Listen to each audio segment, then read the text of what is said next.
โหดเปล่านี่เนาะฮะเป็นได้ไดโหดบ่โหดโหดแล้วมันคู่ไปเลยนะไฟกับสตาร์ทกับเป็นเลยพี่น้องเลยสตาร์ทกับว่าแกกับว่าได้ยินเสียงหาเงินเปลี่ยนอยู่ไปช่วยยืมเงินน้องตุ๊กก่อนวะยืมหน่อยมันบ่มีไปแปลงรถก่อนบ่มีกีกเลยเปลี่ยนเงินสเตอร์รถก่อนกับมันก้อนไฟนี่สองอย่างนี่แหละอย่างที่สามก็เป็นลิ้นกับบุ๊กโคลิ้นมันนกไปนกเลยเที่ยวมาหาเจ้าดิแล้วเอาสบายดีเด้อสบายดีเห็นโตเพิ่นละบาทนี่พี่น้องเนาะมาตะกี้แลนปุ๊บตะพื้ย่านFC เข้าใจเข้าใจว่าได้ใจว่าอยากได้บ้านมีคนเดียวย่าน FC เพิ่นเข้าใจผิดสิบ่ในความเป็นจริงก็เฮาก็มาอยู่นำลูกนำผัวเนาะแม่คือจะได้ใส่พี่น้องเอ้ยเนาะแบบคนสองคนเขาเจ้าเลิกลากันไปแล้ว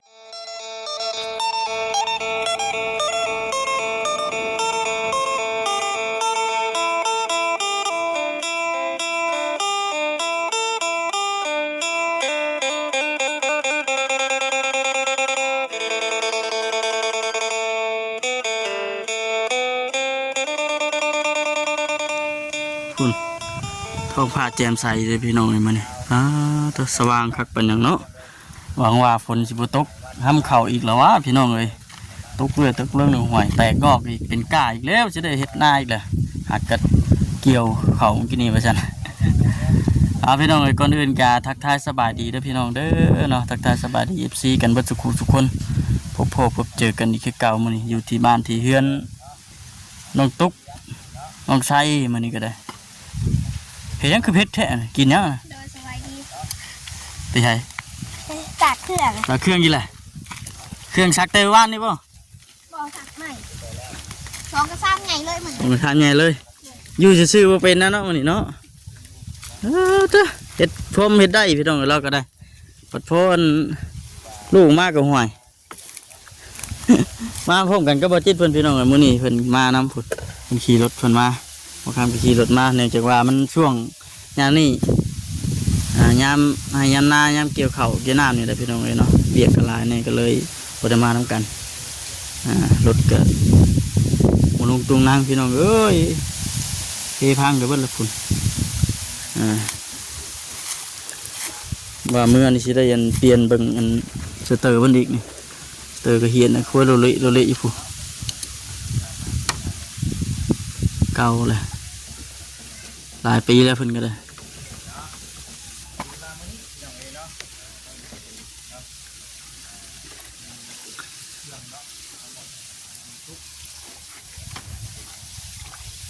คืนนี้ว่าได้ฝันดียังบ่คืนนี่ฮะแมนบ่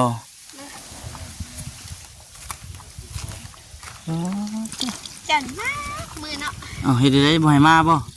เข็นบ่ให้มาเลยก็บ่มาได้ป่ะนี่ม่วนฮะเข็นว่าบ่ให้มาเลยก็สิบ่มาให้มาอยู่ดีใจแล้วดีใจบ่มาดิน้ำคู่มือคิดว่ามาดิคู่มือเบื่อนะ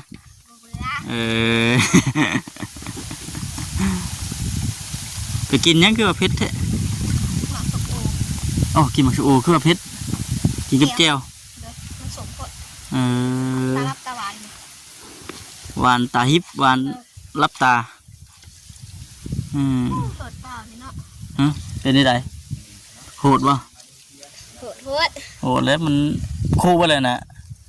ไฟกับสตาร์ทกับเป็นเลยพี่น้องเลยสตาร์ทกับว่าแกกับว่าได้ยินเสียงหาเงินเปลี่ยนอยู่เลยไปช่วยยืมเงินน้องตุ๊กก่อนวะยืมหน่อยไปแปลงรถก่อนเปลี่ยนเงินสเตอร์รถก่อนกับมันก้อนไฟนี่สองอย่างนี่แหละอย่างที่สามก็เป็นลิ้นกับบุ๊กโคลิ้นมันนกไปนกเลยเที่ยวมาหาเจ้าดิแล้วฉันอยากยืมเงินมาอยู่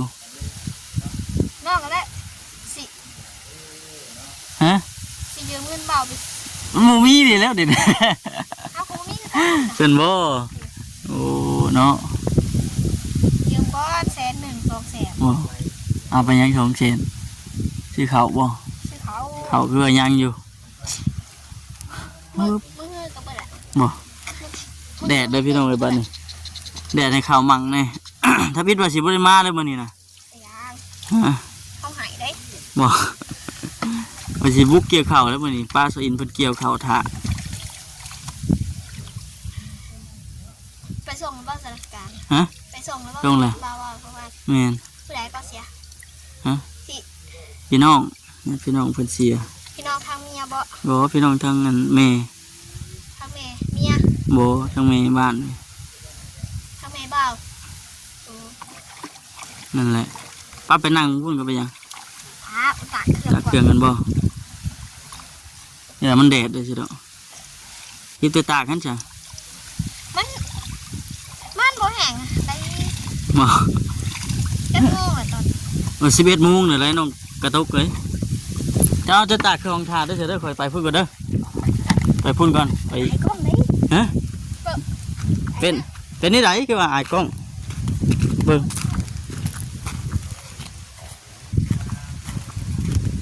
อ๋อโธ่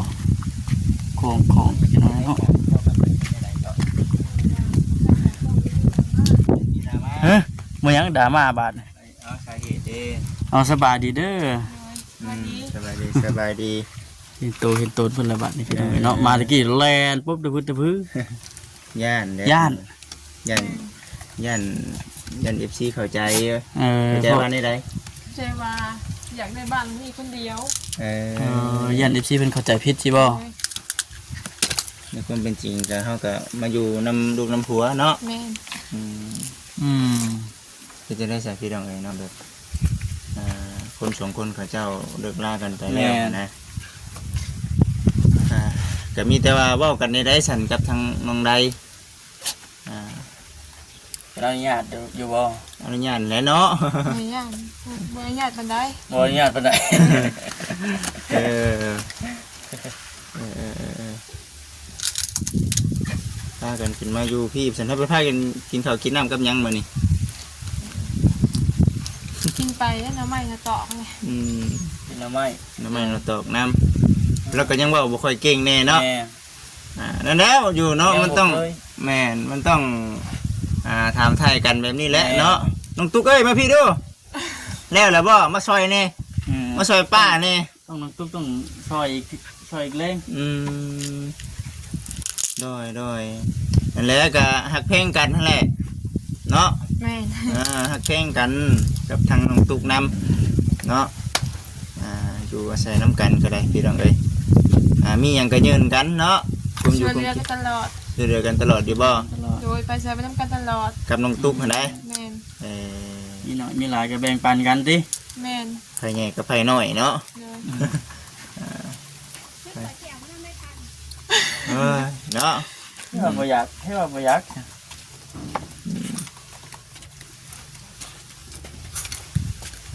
เนาะนั่นแหละพี่น้องเอ้ย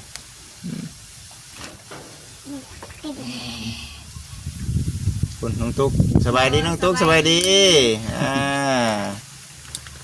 แม่ก็ตักเสียงแล้ว มันก็แต่เครื่องแล้วสักคู่มือเครื่อง สักบ่ แต่ก็มึง เดี๋ยวให้ผัวซักให้ ซอยกันแล้ว ใส่กันบ่ ว่าเราไปเรียกเขา3 มื้อเลย 3-4 มื้อเรียนติดแล้วจ้ะ น้องชัยบ่อยู่ติมื้อนี้ติเนาะเอามื้อนี้ก็ได้ก็ถือว่าซื้อของมาให้เด้อน้องตุ๊กเด้อ พูดได้บ่พูดได้ติพูดแล้วก็พูดคือว่าแล้วพี่น้องเอ้ยสิเดี๋ยวสิได้ไปมอบให้ก่อนเดี๋ยวอันทั้งน้องมวยได้สัตว์เป็นจังไดอยู่ทั้งเฮือนทั้งซานอยู่ผู้มีจักคน มีครอบครัวมี5 คน คนเจ้าน่ะมาอยู่นำครัวบัดนี้เนาะ แม่น มีให้ไม่น่าอยู่ว่าเฮ็ดให้น่าอยู่ดอกว่า บ่มี บ่มีบ่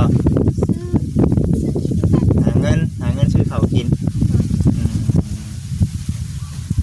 แล้วเนาะก็คือว่าแหละพี่น้องเอ้ยเนาะเป็นครั้งแรกที่บ่จิตถามไทยก็ได้มีแต่ว่า อยู่ร่วมกันหักแข่งกันนั่นแหละเนาะจะได้สาเรื่องที่ผ่านมามันผ่านไปแล้วพี่น้องเอ้ยเป็นกระย่านเนาะย่านซีขึ้นใช่นั่นแม่นบ่ แม่น มียังไงบ่นะซีสัน ว่าจะเข้าใจผิดเด้อว่าเพื่อนอยากได้เขาไม่คืออยากได้เลยเขาก็คือว่า จะมาอยู่กับลูกกับผัวเนาะ คุณใจอยู่ลูกกับผัว โอ้นี่คือในความคิดเพิ่นพี่น้องเอ้ย ลูกผัวพาอยู่ก็อยู่ไว้เลยเนาะ อยู่ไป ลูกผัวพาอยู่ คนบ้านเดียวกันนี่บ่ แม่น ลูกผัวพาอยู่ก็อยู่เนาะได้ใช่พี่น้องเอ้ยผัวอยู่ใส่ก็อยู่นำแน่เนาะ แม่น แล้วก็บ่ได้มีความคิดว่าอยากได้เงินได้ชานได้พี่น้องตามที่เราเอามา ดีแล้วสนมมีแต่ปรึกษากันนั่นแหละหาได้หามีก็เฮ็ดไหมเนาะได้ใช่คำหาได้เนาะ เลย ปัญหาบ่ได้ก็อยู่ร่วมกันนี่แหละเนาะ เลย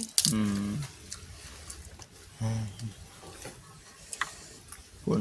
อันนี้ก็กินยังน่ะน้องตุ๊ก กินหมักส้มโอ กินหมักส้มโออามาแต่สิได้ สาบุญน้อย สบุญเอาให้ไอ้บุญมานำเนาะมื้อนี้เนาะ เลย ไปสไปไปเอาเครื่องของก่อนเดี๋ยวสิมานั่งคุยนั่งว่านํเนาะนั่งน้องมวยเพิ่นพี่น้องเอ้ยมาเบิ่งดูพี่น้องเครื่องของเฮามื้อนี้เอาตุ๊ก รู้เลยนะน้องตุ๊กก็ได้ ได้บาทนี่เนาะไปซะพ่อครับมีหยังบ่จิตคือว่าร ถก็บ่ได้ล้างเดี๋ยววิทย์จากมื้ออันนี้ก่อนเดี๋ยวสิได้ล้างเนาะ เต็มรถเลยเนาะนี่ ขออนุญาตบัตรคำนำพี่น้องเอ้ยเบิ่งแน่เนาะ จัดชุดยัดชุดใหญ่ เนาะให้กับทาง น้องตุ๊ก น้องตุ๊กเบิ่งดูครับ แต่ว่าผัวเราบ่อยู่เนาะมื้อนี้เนาะ น้องใส่บ่อยู่ใส่บ่อยู่โอ้มีเข่าน้ำแน่ มามื้อแรงเพิ่นบ่ตื่นบ่โทรบ่ น้ำเชื่อนี่บ่อยากกินไงเป็นยังไงโอเคอยู่ เป็นจังได๋ โอเค โอเคอยู่ดีใจบ่ ดีใจ ดีใจ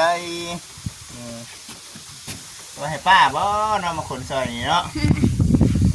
ป้าเอ้ยเนาะ เอิ้นป้ามาคนซะ มาซอยแน่ มาซอยอันหยังเพิ่นเอ้ยดีอ่ะ ป้าได้นี่ป้าก็เอิ้นนี่ได้แต่เอิ้นตรงเนาะ เนาะป้าก็มาซอยนะแม่คนซอยนะแม่อาบในพี่ มีน้ำมีในนั่นแน่เลย โอ้น้องตุ๊กผลึกแท้ว่ะ คนเนี่ยบัตรทำน้ำ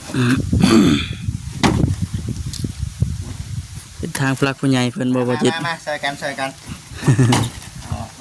ประเด็ก อันนี้ไม่ยั้งนี่ นุ่ม นุ่มสำหรับคนท้องพี่น้องเลยเนาะ ตรง เนาะ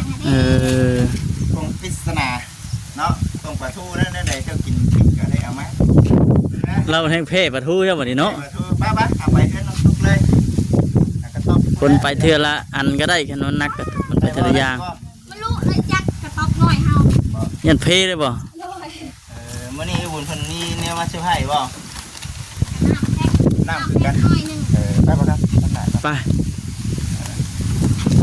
จับกล้องบ่ได้สวยจำได้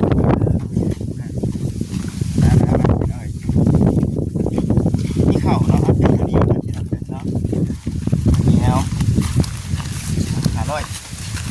500บาทก็5 ลูก เดินเติบอยู่แล้ว ไป เนาะ ไปเลยนี่ก่อน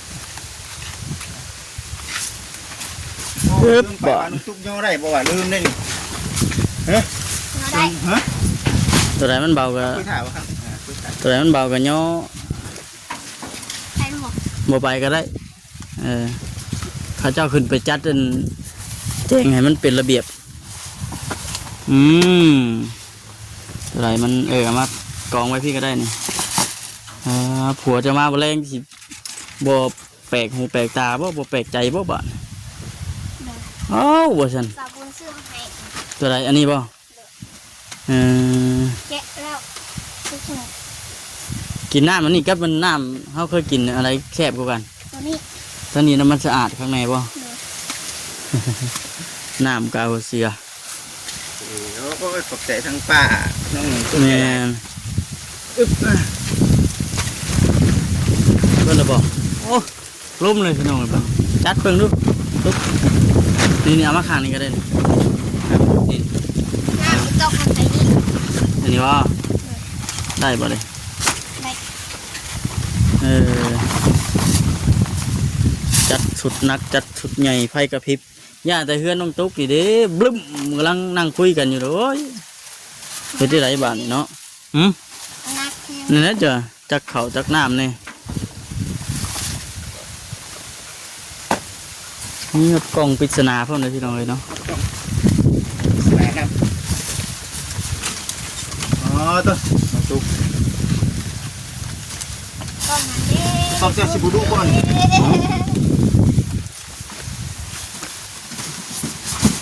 กล่อง ขอแกะได้เพราะ แกบ่แกะ น้ำนี่ป้าชิบอน คือก็ได้อ่ะ น้องตุ๊ก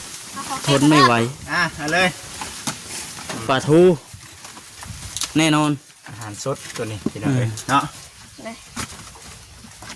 เราเสียไว้เสียดิมันตู้เย็นมีอยู่บ่ นับตักปลาไปแล้ววันที่25 26คือขับมาสิ เนี่ยตักปลา เลย โอ้โดยทั้งเอ้ยเพิ่นนะบ่ เลย โอ้ ใส่หนักไปยังใช่ปะ สามีนาได้หมัดนี่ยันมันปิวว่าซั่นพี่น้องเอ้ยนะ มีมา เนี่ย ปาดจวดแล้วเป็นยัง คนแรกคือหนักเด็ด อ่ะ โอ้ นี่หยังแน่ นี่ มีสิ้นหมู2 โล ตะไคร้นี่ ปลาทูโลนึงเนาะ ตัก มีในใส่บ่มีก็อ่ะ ใส่แกะไปก่อน ใส่ใจไปก่อนพี่น้องเอ้ยเนาะอันนี่เอามือได้ตัวนี้ได้บ่ได้ให้ได้นี่ได้เด้อ ให้น้องซา เอาเนาะทั้งหมดทั้งมวลนี่พี่น้องเอ้ยเป็นของทางพระผู้ใหญ่เพิ่นเนาะ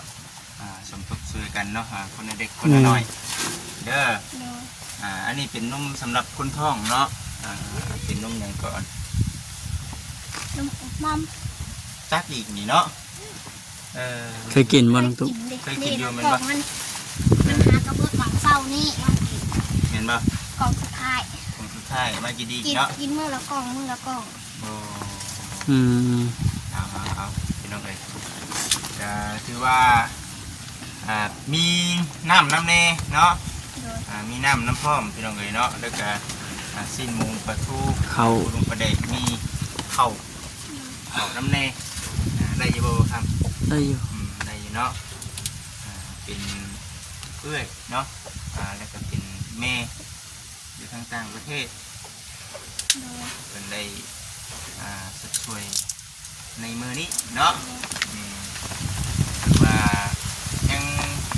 สิมีเนี่ยมาเสื้อผ้าอีกอยู่ได้เนาะ นี่ มีอยู่เนาะเดี๋ยวจังไดก็คนไหนเดี๋ยวเป็นมือใหม่เนาะ ไปก่อนเอาสิไปก่อน นักแล้ว ไปแล้วเนาะนี่ก็ได้ เห็ดเสื้อผ้าพอดีฮักด้วยนะ พอดีเลยนะนี่ก็ได้เนาะ พอดีเป็นโทษเลย นี่จะนำเข่านั่นนี่เข่ายังซ้ำนี่บ่เข่านะ โดย ต้นนี้เป็นเข่ายัง เอาเหนียว ตัวนี้นี่ก็ส่วนเหนียวกันเด้อกัน สั่งหยาไว้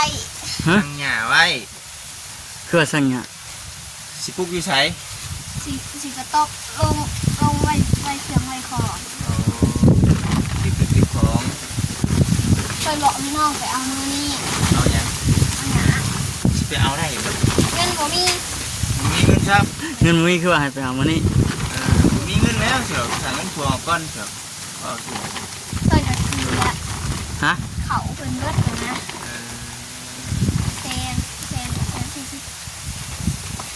แสน46,000 พัน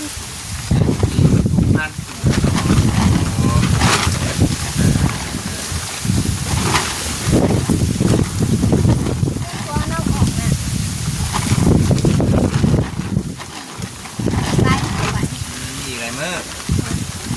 กับพ่อไปเอาแหละเนาะกับพ่อไปเอาแหละเนาะ อืม เป็นเหตุภัยแล้วเรื่อยแล้วไปหันก่อนเนาะ ได้เงินก่อนเนอกจากไปเอา ก่อน เดี๋ยวเอา ไป อะ เอา 100,000ก็เอาเถอะ มันมีเจ้าไผ่บ่นี่ถ้าสิเอาเจ้าไผ่น่ะ 3 4ไพ่ ปอด สี่ไพ่เสียหนึ่ง เศษอะไรก็นอน เสีย4พวกกันมันแม่นอยู่เลยไผ่ ไพ่ละเท่าไหร่ ใช้ลูกพัน ไผ่ละ6,000สิบ่อืม ตู้มัน บ่เป็นหยังดอกเนาะ บ่เป็นหยังบ่เป็นหยัง บ่เป็นหยังดอก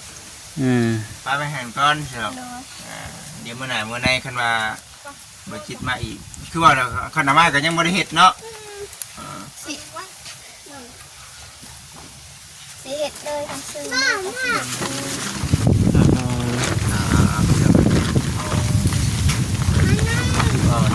เนาะเดี๋ยวมื้อต่อไปจังว่ากันเนาะตัวนี้นะก็คือว่าในเรื่องของทั้งน้องชายนี่ไปเฮ็ดเวียกแต่เช้าพุ่น คอยแต่แล้วก็นี่มาสั่ง ไปแต่5 โมง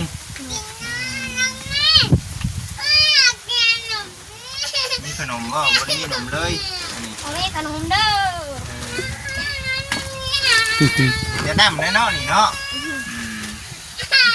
เอาอยู่ได้หยังนี่ขนมนี่เก็บไว้แล้วนะแม่ อ่า ขนมละเฮีย ขนมเฮียเอ้ยเนาะเสร็จแล้วมีลูกลงตุ๊กเอ้ย ไปสิเราแล้วแนมเบิ่งฮู้เราแล้วอนา ใน คต เบิ่งก็เห็นแล้วแหละเนาะ ถือว่ามันนี่มองหายแล้วมีแต่ให้ลงตุ๊กกันแล้วเนาะเรื่องเขาวเรื่องน้ำนี่ก็เบิ่งเด้อเนาะคันเบ่งกับเบ่ง พอประมาณ ประมาณหรือว่าคือว่าในหั่นแหละพี่น้องเอ้ย เรียกยังเข้าแกะอันตัวนี้ เก็บไว้เด้อ แม่น เก็บไว้ กินตัวเก่าให้เบิดก่อน แม่นก่อนสิช่วยคนอื่นนี่ต้องเบิ่งน้องกับครอบครัวก่อนเนาะบ่แม่นว่าบ่จิตบ่ให้ให้ผู้นั้นผู้นี้ดอกพี่น้องเอ้ยให้หมู่หลายบัดตัวเองมันหิวกับมันก็บ่ได้มันก็บ่ หมู แม่ ได้ น กิน แล้ว ตัวบดอดได้ติ เก็บไว้ประมาณ3-4 มื้ออ่ะตากออกมาออกหน่อยนึงเอาหมัดไว้คือเก่า เนาะฉันดูได้คือว่าจังไดก็ได้เนาะมีแต่ว่าช่วยกันเนาะกับผัวน้ำพร้อมเนาะมันมีสักเครื่องทาผัวมานี่แล้วเอามีแต่ว่าให้ได้รับน้องตุ๊กเนาะขอบคุณแม่เนาะอยู่ทางต่างประเทศเนาะแล้วก็ทางน้ำเราอยู่ทางต่างประเทศกันไปเลยหน่อยจะแดงเนาะเดี๋ยวน้องตุ๊กขอบคุณทั้งผู้รักผู้ใหญ่เพิ่นเด้อน้องตุ๊กเด้อ ขอบคุณเด้อที่แม่ฝากเงินมาซื้อเครื่องให้ลูกเมื่อนี้ฝากมาซ้ำนี่คอยกับแม่ร้อยเท่าพันเท่าเด้อสาธุ สาธุเนาะเนาะน้องไส้สิบ่ตกใจบ่นี่เนาะ เด้อ มาเราสิบ่หายว่ามีบ่นอนน่ะ เต็มหมดเลยนี่ นี่ ฮะ นี่คือเก่าเนาะนี่คือเก่าจังมุ่งเพิ่นสิมาน้องไส้ 5 โมง รอบค่ำรอบแรงเนาะ แรง เขาก็พกไว้ ปลุกไว้บ่เขานะ อย่างจังเนาะ โดนน้ เดิน ำเดี๋ยวรักษาเอาได้เหยเนาะรักษาเอา เดิน เนี่ยใดมันสิได้เอาเนาะ ถือว่ามื้อนี้ก็ได้มอบเครื่องมอบของให้น้องตุ๊กแล้วพี่น้องเอ้ยเนาะ